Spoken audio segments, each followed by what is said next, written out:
Hello guys! So today we are moving on to a new subject of time. In the early years it's not quite so much about looking at your watch and telling people that it's 4:15, because that's a little tricky and that's further up your educational career. It's more about talking and using the language. So things like yesterday and tomorrow and stuff like that, next week. That's more about what the early learning goals are about, and in order to tick the box to say you've achieved the early learning goals, it's to be able to regularly use the language associated with things like time, but in the sense of days of the week, months of the year, that kind of thing. So this week we'll be focusing on days of the week. We will also be looking at months of the year, but we will also look at how periods of time or units of time feel like to us. Okay, so lots of adults will say to us, we'll do it in a minute. And we never really know what that means. What does a minute feel like? So this week we'll be looking at what does 1 minute feel like? Okay, what can we achieve in 1 minute?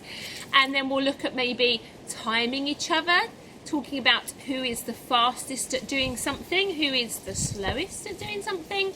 And we'll also be looking at timing more than 1 minute. So there'll be lots of things involved where we're going to boil an egg later on in the week, which takes more than 1 minute, and you have to feel what that feels like in order to time something and feel how long it is to wait for it to be ready. Okay, so that's the kind of things we are doing this week.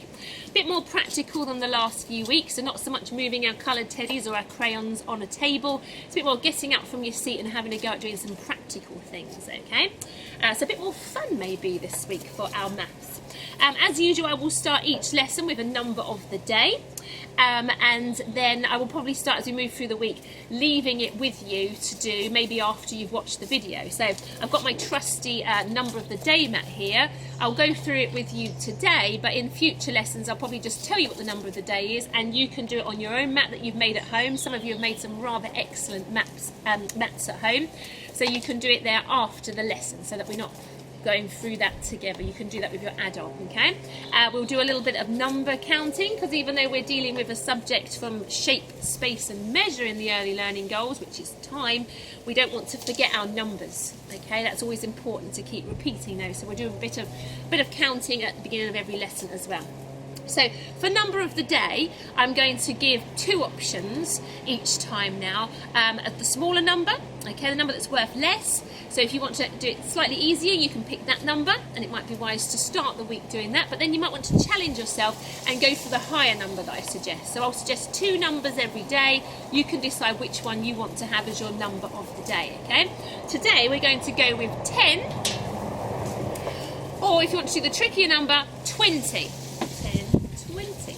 Okay, so you can either choose 10 or you can choose 20.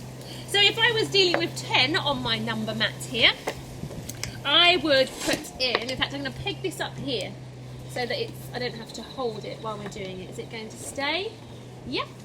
Okay, so hopefully you can see that okay there. Right, so for my writing the number, if I'm writing 10, I've got to try and remember what 10 looks like. My 100 square, if I hadn't blocked it out, would probably give me a hand, but you've probably got yours next to you because it's very helpful to have it next to you. So for 10, I'm going to write 1 followed by a 0. That's 10. Okay. Then I want to look at tally. Now hopefully you haven't forgotten how to do tally lines in maths. Remember, they come in groups of 5. 4 lines, and then number 5 line becomes like a gate, making them look like a garden gate. Okay, now when we count in 5s, 10 pops up on there, so it's going to fit exactly into groups of 5. So let's see that. 1, 2, 3, 4, 5, 6, 7, 8, 9, 10. Okay, so it's 2 lots of 5. 5, 10.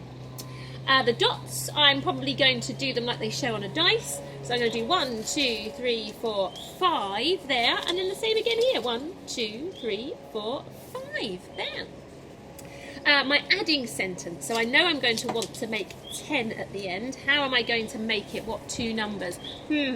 My class have done the Number Bonds to 10 song quite a few times, so I could probably draw on that to help me with this.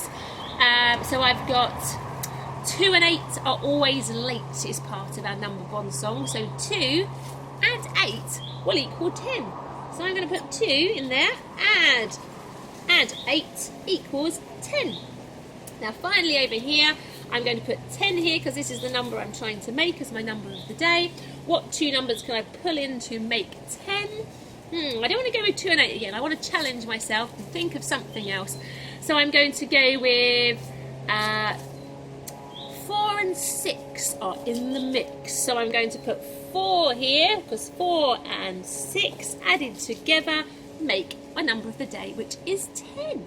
Okay. Now, if I was doing 20, then I would need to change my number of the day for sure.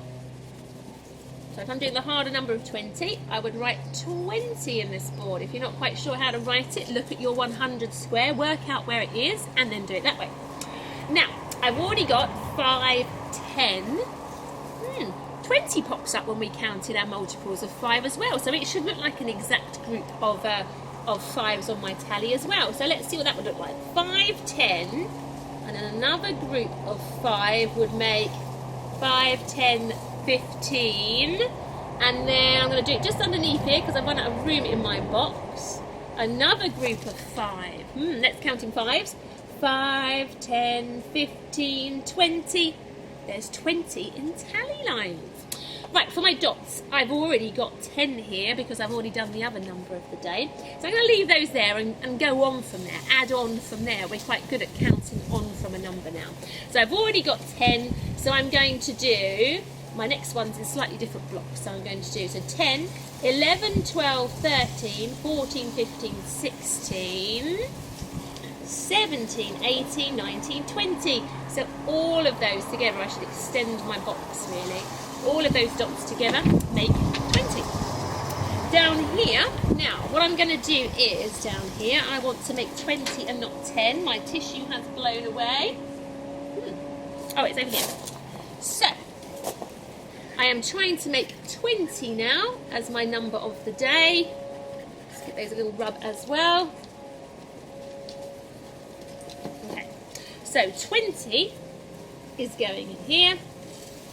And 20 is going here because that's what I'm trying to make. What can I add? Two numbers can I add together to make 20? I think that probably I'm going to go with a nice straightforward one first of all and go with 10. Add 10. It's 10 in my first group of tally, 10 in my second group of tally. So 10 add 10 equals 20. Now I'm going to want to go for something slightly different on this side. Now, I think that if I say 9 here, okay, so I am going to take one away from that side to make only 9 on this side. So to still make 20, that one I've taken from 10 to turn it into 9 needs to go on this side. So I've got one more to put with my 10. It's probably best to do with materials at home, hard concrete stuff to do it with, but I mean you can have a go when you do your number of the day and see what I mean. So I'm going to have one extra on this side. So I've got one less on this side, I've made that into 9. I'm going to put that on this side and make that into 11. So 11 add 9 makes 20. Okay, but you have a fiddle with your number of the day at home. It'll make more sense when you've got a bit more time to do it. Okay, so that is my number of the day of 20. Right, okay, let's fix this back up again because my apple tree is not holding my board as well as it used to here. I think it's grown slightly differently and it's not holding it so clearly. Right, okay, so number of the day is done for today. As I say, have a go after the video if you want to tomorrow and the next days. So I'll tell you what the number of the day is and then you can go through it with your adult after the video. Excuse me. Right, so we're going to have a go at counting now. We're going to count in 2s to 60, okay? We're going to start with the number 2, if you can see it behind my plants. Start with the number 2 because, and we're going to count in 2s from there. And because we're starting with the number 2 and counting in 2s, every number we count will be an even number. So if you watched the videos when we were doing halving, you would have heard me speak about odd and even numbers. Even numbers are the ones that you can share, you can halve perfectly, because the exact same amount will go on each side, which is halving. So these numbers are all even numbers, so would always be able to be halved perfectly. Okay, with none left over in the middle. So if it was a piece of Numicon, it would always have a hole next to it, it would always have a buddy next to it for these even numbers. Okay, so I'm just going to pop that in here so you can see all those numbers, I think. And we will start, so we're counting in twos, so we're adding 2 on every time we jump. So we don't want every number, that would be counting in ones. We are jumping 2 more each time we count. Can you see how I'm missing a number out and jumping to the next number? When I get to 10, I want to miss out 11 and jump to 12.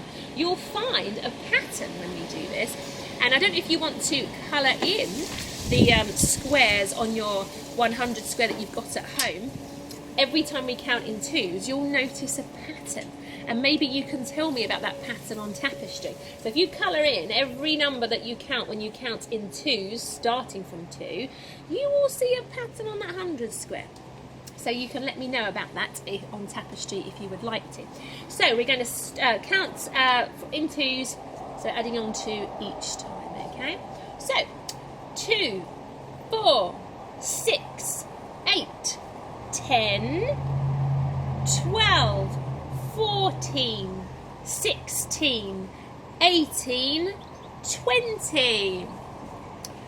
Jump over 21, 22, 24, 26, 28, 30, 32, 34, 36, 38, 40, bit more, 42, 44, 46, 48, 50, 52, 54, 56, 58, 60. I think we'll stop there for today. That's quite a bit of counting in twos, and you certainly would be able to see a pattern forming in those columns on your 100 square there.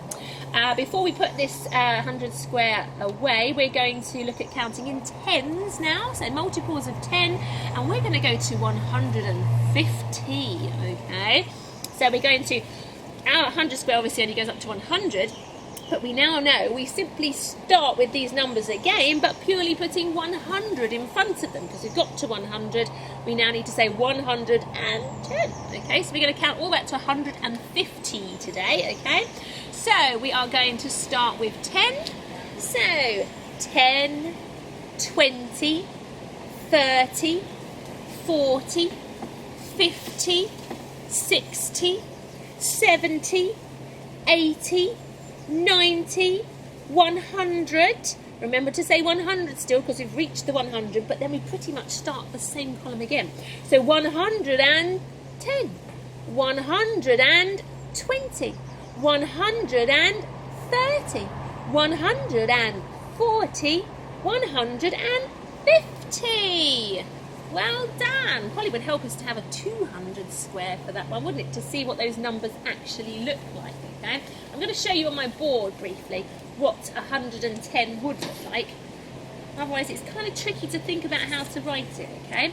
So 110, it's all about the place value columns, which is not something we talk about much in early years, but it's worth mentioning so it doesn't sound strange when you first hear it at Key Stage 1. So we have a hundreds column, H for hundreds, I've done a capital H. We have a tens column, T for tens, capital, and then we have a ones column. Now remember, one's a funny word, spelt with an O, it's like one, is how you spell it if you were blending it, but it's actually ones and it starts with an O. Very strange, I know, okay? So we have these columns, hundreds, tens and ones, okay? Now we are dealing with 110. So we've got one lot of hundreds, one lot of tens, it's 110, and there's no ones at all, okay? Because it's not 111 or 12 or 13, it's 110. So 100, one lot of 10, and no ones. So 110 would be written like this, okay? Tempted to put some zeros in the middle, but no, that only comes at the end. 110. 120 would look like that. Okay? So that's how you write numbers that go above 100. Okay, so I think that's plenty of counting for today. We're going to have a go now at moving on to our time focus. So I'm going to pop up my days of the week here. I've lost my peg, which has fallen off. So my days of the week are going up on the board here. Just want to check you can see that all clearly. Let's move that over a bit there. Okay, so we have our days of the week, and I have stuck them in a circle because I think that that's going to help you realise that they just keep on going these weeks, okay? So when you reach Sunday, the end of your weekend, it's going to help you realise that there is a day after Sunday because the weeks just repeat themselves and go on to Monday. So it's quite handy to stick them in a circle, okay? So, our days of the week, they are flapping about a bit in the breeze, so apologies for that, but I don't want to stick them right down because I want to do a little game of where I turn them over at some point and you tell me which ones are missing. So do bear with them flapping around like a door flap, okay? So we're going to sing our song. We have sung it in class before, but if you're obviously watching this and you're not in my class, then it's to the Addams Family tune. So maybe you know that tune. It's been going a few years, the Addams Family. So we sing the days of the week to the Addams Family tune, and it helps them to stick in our mind in what order they come in, okay? So we're going to have a sing of that song, and it does involve a little bit of clapping as well at the end. So hopefully they'll stop flapping for us. So we say there's Monday and there's Tuesday, there's Wednesday and there's Thursday, there's Friday and there's Saturday, and then there's Sunday. Days of the week, clap, clap. Days of the week, clap, clap. Let's do it one more time in case that was the first time you've ever done it, okay? There's Monday and there's Tuesday, there's Wednesday and there's Thursday, there's Friday and there's Saturday, and then there's Sunday. Days of the week, clap, clap. Days of the week, clap, clap. Okay, so that is our Days of the Week song. We will be chanting that at the beginning of most lessons this week, so it starts to really stick in your mind.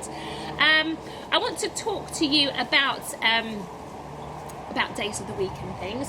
So there are, if we count them, 1, 2, 3, 4, 5, 6, 7 days in 1 week. Okay, so if people say in a week's time, they mean 7 days, all the way around the week circle before you start again. So 7 days in 1 week.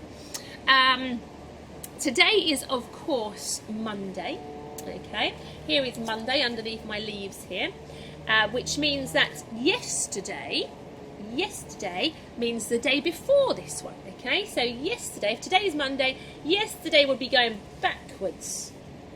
Okay, because it's already happened. It was the day before today. So yesterday was Sunday.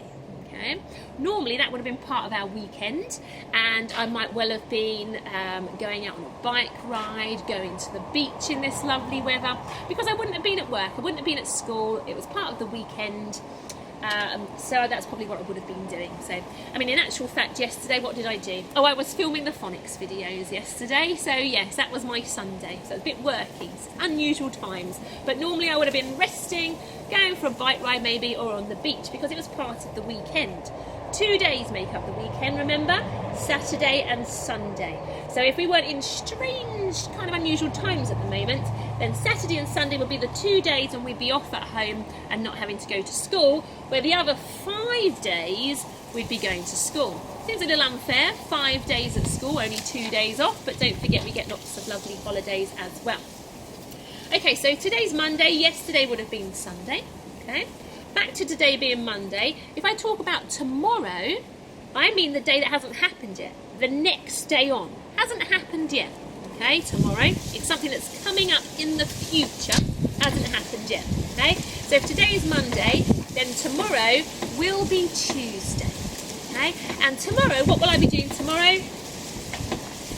I will probably be I'll be working at Flitcham with the key worker children this week. So I will be in at Flitcham School looking after some fine guys there from Flitcham and Sandringham School. Okay, so that's what I'll be doing tomorrow. You could stop the video at this point, just pause it, don't stop it because I don't want you to miss the rest of the lesson, but pause the video and you can look at your adult in the room and you can talk to them about what you did yesterday. Okay, which was Sunday if you are doing this video on Monday, okay? What you did yesterday, the day before, the day that's already happened, and what you might do tomorrow, okay, which would be Tuesday if you're watching this on a Monday. So what you might do tomorrow.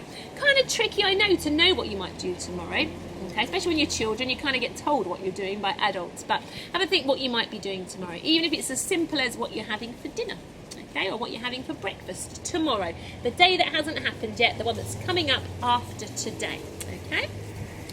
So I want to talk to you now about how many sleeps there are to your things, okay? So today is Monday. The next day, that should normally be the weekend, would be all the way round to Saturday. So I want to know how many sleeps until Saturday, okay? Now, it's a bit like when we add on a 100 scale, when we're adding numbers, okay? We're just going to use our days of the week, just like it was a number square or a number circle in this instance, and count how many jumps we have to make, and that will be how many sleeps, how many times we're going to bed until it becomes Saturday morning, okay? So if today is Monday, remember, don't count Monday because you're already on it. You're going to count the jump. The jump is as if the sleep is happening, okay? So Monday is the day, but the jump will be when we sleep, and we're counting sleeps, so we're counting jumps. So we're on Monday. How many sleeps till Saturday? Let's go around the circle. 1, 2, 3, 4, 5 sleeps till Saturday. 5 sleeps till Saturday. So, imagine that today is Monday still, okay? I want to know what day it will be in 2 sleeps time, okay? So we're on Monday. What day will it be in 2 sleeps time?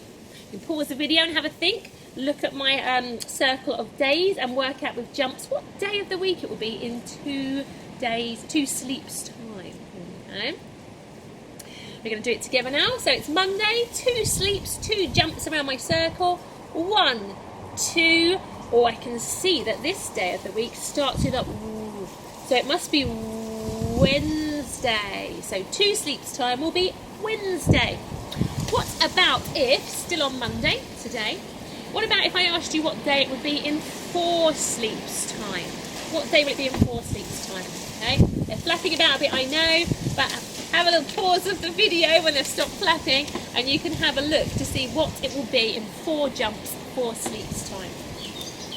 And then we'll do it together. So we're on Monday, 4 jumps, 4 sleeps. 1, 2, 3, 4 jumps, 4 sleeps, and we can see it begins with a capital F, which must mean that it's Friday. Okay? So well done with that. If you got those right, give yourself a pat on the back. Now I want to talk to you a little bit about days of the week, because it's fine if you get your jumps right, but when you land on it, you're not quite sure what it says. So it's a good idea to use some of your phonics knowledge to help you with this. They don't all go exactly with the phonics rules, but there'll always be something there to help you, a bit like our common exception words. Monday is quite easy because it's the only one that begins with a and a capital because it's the name of the day of the week, so it's a capital letter. So Monday is the only one that begins with a so it's quite easy to work out that that's Monday. Don't forget they'll all have day written on the end, which will be d, then an a, then a y. Okay, the a and the y are making an a sound, so d-a. So they'll all have day written on the end. That's something they've all got in common. Okay, but Monday's easy. It begins with a capital M. Now Tuesday and Thursday, you will notice both start with a capital T, a capital T. All right, now that's going to make things a little tricky if you look at it quick and you guess your answer quickly. So you're going to have to take your time a little more if you land on one with a T at the beginning, because on Thursday you're going to have to go a little further. Because Thursday, notice I'm poking my tongue out to say Thursday, it's actually a digraph. So it's not just the single T sound on Thursday, it comes with its friend, the H, to make the Thursday part, okay? So you've got to take your time when you land on an answer beginning with a T, because you've got to check to see if the next letter is a H. And if it is, you know that it's a sound rather than a T sound, and therefore it must be Thursday. If you look at Tuesday, it just has a T and no H next to it, so it's just a single T sound. Tuesday, Thursday. Wednesday, we've already discussed, is quite easy. It's the only one beginning with a W at the beginning. Capital letter, remember. Coming round to Friday, another easy one. It's the only one that starts with a F sound, so it's quite easy to work out Friday. Now, Saturday and Sunday, both weekend days, are confusingly both beginning with a capital S, but they're quite easy to work out. Saturday, sat. You're looking for sat at the beginning. Sat, Saturday. That's quite easy. And Sunday, sun. You're looking for sun at the beginning. Sun. So that if you take your time, they're quite easy to work out the difference between Saturday and Sunday. Okay? So that's our days of the week there. I want to turn a few round now, okay, and I want you to look at the circle, and hopefully you'll be able to see them without them flapping too much, and I want you to tell me which ones I have turned around, okay? So I'm going to ask you now to close your eyes. Don't look at the screen or your iPad while I turn two around, and adults, make sure they're not cheating. It's boring if you cheat, because then you know the answers already and there's nothing to think about. So close your eyes now, and I'm going to turn around. Keep those eyes closed.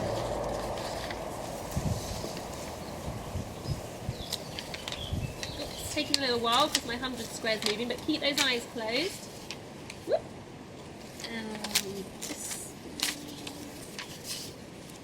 Okay, open your eyes. I have turned two around now, okay? So think about your Addams Family songs starting on Monday. Work your way around the circle and see if you can work out what 2 days I have turned around on my days of the week here, okay? So think about the Addams Family song. There's Monday and there's Tuesday. There's Wednesday and there's Thursday. There's Friday appears to be missing. Let's see if that's right.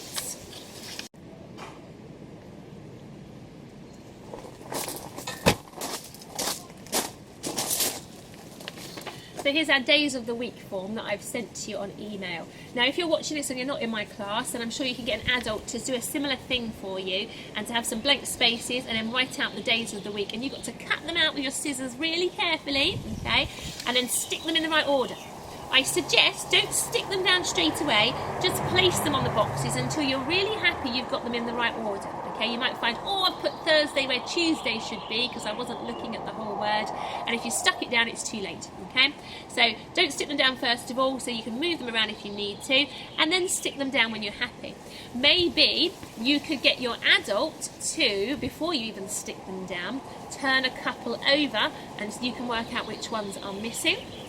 Or indeed they could shuffle them around for you before you stick them down, and you can tell them which ones they've put in the wrong order. Okay, so there's all these things you could do after this video with this before you actually stick it down with glue, okay? But then when you've finished, stick them all down in the right place so you've got something to work on all week and look at and test yourself on the days of the week and to help you sing the song, okay?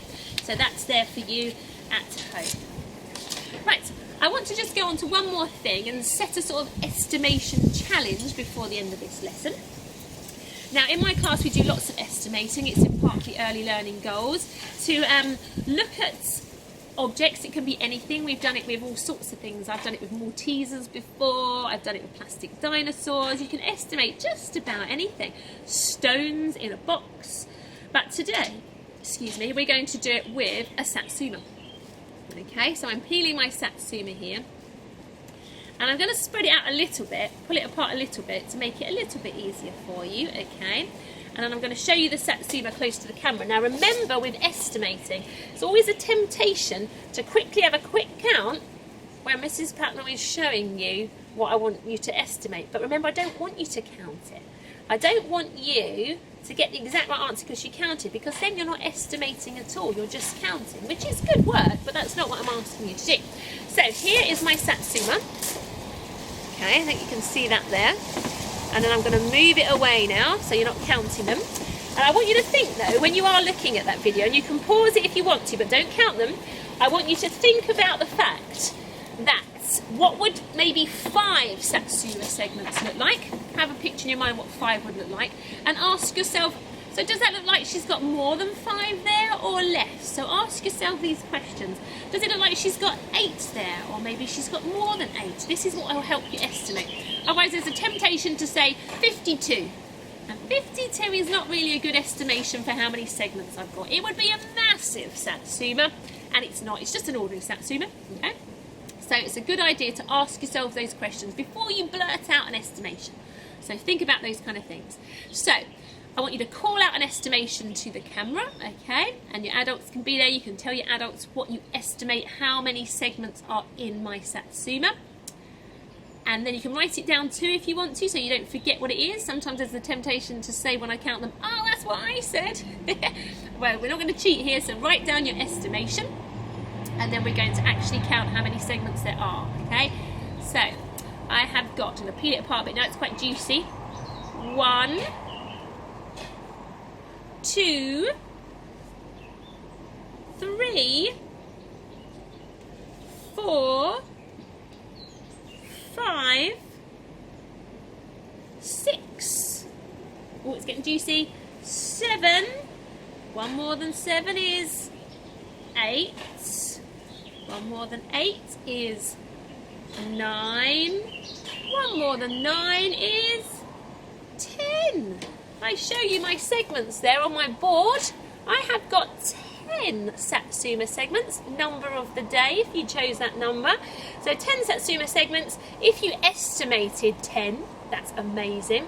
If you got probably 8 or 9 or 11 or 12, excellent estimation. So pat yourself on the back, okay? Still quite respectable if you got 7s or if you got 13s, okay? So good estimates. If you said 110, not a great estimate. If you said 40, not fantastic.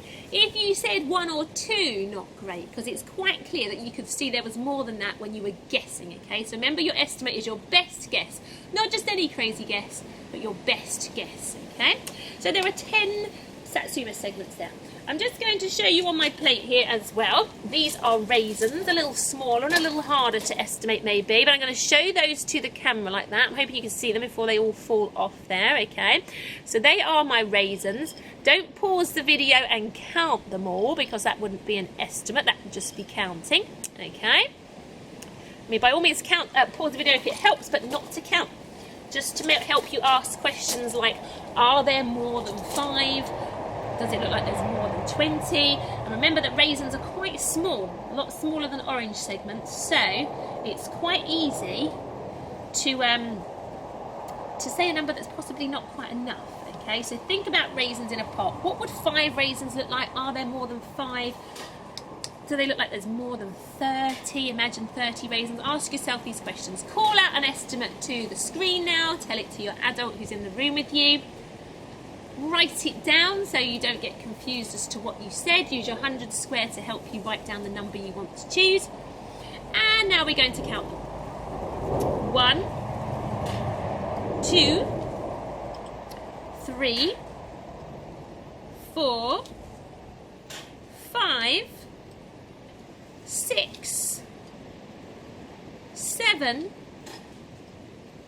8, 9, 10, 11, 12, don't be changing your number now, 13, 14, 15, 16, one more than 16 is 17, one more than 17, 18, one more than 18, 19, one more, 20, 21, 22, 23. I'm not going to lift that board up this time to show you that well, a bit like this, I don't know if you can see them, because they are going to fall off. But there were 23 raisins, okay, on the tray. Now let's have a quick look at 23 on my 100 square. Careful with my days of the week. So 23 is here. Here are all my 20s. It has 2 lots of 10 at the beginning, so 23 is here. So I think if you estimated, and that's quite a bigger number, it gets trickier really the bigger the number of items that you're estimating. So I think if you said anything from about 18 up to 23, so 18, 19, 20, 21 or 22, excellent estimate. And equally the other side, so more than 23. So if you said 24, 25, 26, 27 or 28, also a cracking estimate, okay? If you said 4, probably not the greatest estimate, okay, you're not really thinking about it. And if you said 85, probably a bit too crazy there. So remember, an estimate is your best guess, okay? Now I have a challenge for you, okay? Now if you're not in my class, you can still do this challenge, but you can take it round to the adults that you have at home. But this is your challenge. So I want you to pick a number between 10 and 50, okay, like a cup of tea, so 50. Between 10 and 50, so any numbers that fall after 10, but before you get to 50, you can include 50. I want you to pick a number. Then I want you to build a model with that number of, let's say if you're using Lego bricks, that number of Lego bricks or pieces. Okay, every single piece you use is one of your number you've chosen. But you can build a model out of anything. You could build a model out of Satsuma pieces. You could build a model out of, I don't know, you could make your own Play-Doh blocks or something like that. It doesn't have to be Lego. You can be imaginative with this, okay? But the number you've picked is the number you are going to take of items to build your model with, okay? So if you've picked 23, then you count out 23 items that you're going to build your model with, and you don't add any more or any less, and you build a model with that. Then I want you to take it around your house to the adults you live with, and I want you to ask them to estimate how many items you've used in your model, okay? Now your adults have got to ask themselves those same sort of questions. Are there less than 5? Does it look like 5 bricks? Does it look like there's more than 30 bricks? So they'll have to do this too, just like you did. But I want you to give them a little hand, okay? Before you take it round to them and ask them to estimate, I want you to come up with 3 facts about the number you picked to build your model with, okay? 3 facts. Remember, facts are things that are absolutely true, not made up things from our imagination. Okay, so 3 facts about your number. So if I picked 15 blocks to build my model with, okay, then my 3 facts to my adult before they estimate, okay, could be the number is bigger than 11. You can see it's a bigger number than 11 because it goes further on up the 100 square. So I can say it's a number that's bigger than 11. So they know there's no point saying 6, that's smaller than 11. I could say, I've forgotten what number I picked now. Did I pick 15? Yes. I could say that it's an odd number, maybe, okay? If I was to look at 15 in Numicon, there'd be one little circle by itself, okay, that doesn't have a partner. So I could say that it's an odd number. That's another clue for them. They'll know it's not 14, because 14's an even number. I could say it's a smaller number than 24. I can see it's smaller because it's back up the 100 square, so it's smaller than 24. And that could be my 3 facts that I tell my adult before they estimate how many items I've used in my model, okay? Now if you're in my class, I'd like you to put your model, and you might have to take a few photos so I get some angles from all places. I want you to take some photos of your model, don't matter what it's made out of, I don't mind, okay? It can be made out of Haribo, that would be quite nice actually, anything you want to. Okay, but take a few photos and put them on tapestry for me, and give me your 3 facts if you can, so that I can have a go at estimating how many items you've used in your model as well. Remember, pick a number between 10 and 50. Okay, all right, between 10 and 50, and that is your challenge as well to do. So a busy day, you've got your days of the week to stick on, and you've got your challenge. But don't worry, this doesn't have to go on overnight. You can take all week to do this challenge, but I'll just quite enjoy answering you back and trying to get the good estimate that I will send back to you via our messaging service on Tapestry. As I say, if you're not in my class, then just do it with people at home and enjoy doing it with your adults there, okay? So thank you for joining me again on this first week back after the Easter break. Join me again tomorrow when we'll be looking at more things to do with time. See you then. Bye-bye.